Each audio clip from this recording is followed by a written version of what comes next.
தமிழகத்தில் சட்டமன்ற தேர்தல் வாக்குப்பதிவு நடைபெற்று வரும் நிலையில் திருவண்ணாமலை மாவட்டம் செய்யாறு அருகே 15 வயது பள்ளி மாணவி கூட்டுப்பாலியல் வன்கொடுமைக்கு உள்ளாக்கப்பட்ட கொடூர சம்பவம் தமிழகம் முழுவதும் பெரும் அதிர்வலைகளை ஏற்படுத்தியுள்ளது.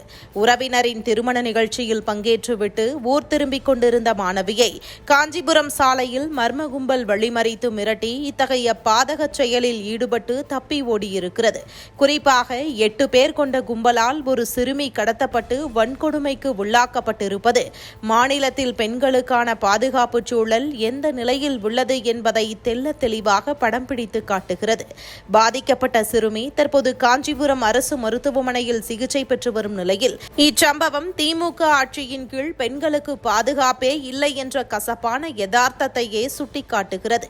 ஏற்கனவே இதே மாவட்டத்தில் ஆந்திராவைச் சேர்ந்த இளம்பெண் ஒருவரை பாதுகாக்க வேண்டிய காவலர்களே வன்கொடுமை செய்தவடு மக்கள் மனதில் இன்னும் மாறாத நிலையில் இப்போது மீண்டும் மற்றொரு சிறுமி பாதிக்கப்பட்டுள்ளது நிர்வாக தோல்வியின் உச்சமாகும்.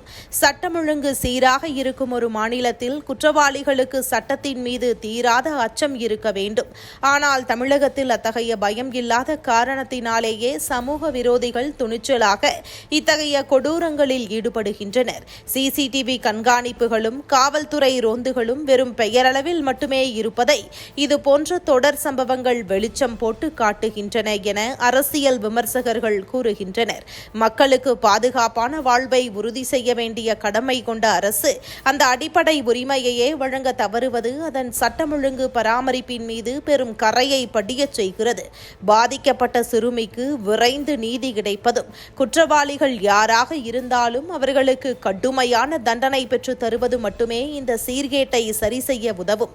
வெறும் அறிக்கைகளை தாண்டி களத்தில் பெண்களின் பாதுகாப்பை உறுதி செய்ய தேவையான உறுதியான நடவடிக்கைகளை எடுக்காத வரை இதுபோன்ற மனிதநேயமற்ற கொடூரங்கள் தொடர்ந்து கொண்டுதான் இருக்கும். இது திமுகவுக்கு பெரும் சிக்கலையே கொடுத்திருக்கிறது. கனிமொழி மற்றும் சமூக போராளிகள் இதுவரை வாயை திறக்காமல் நவதுவாரங்களை மூடிக்கொண்டிருக்கிறார்கள் என்பதுதான் கசப்பான உண்மை.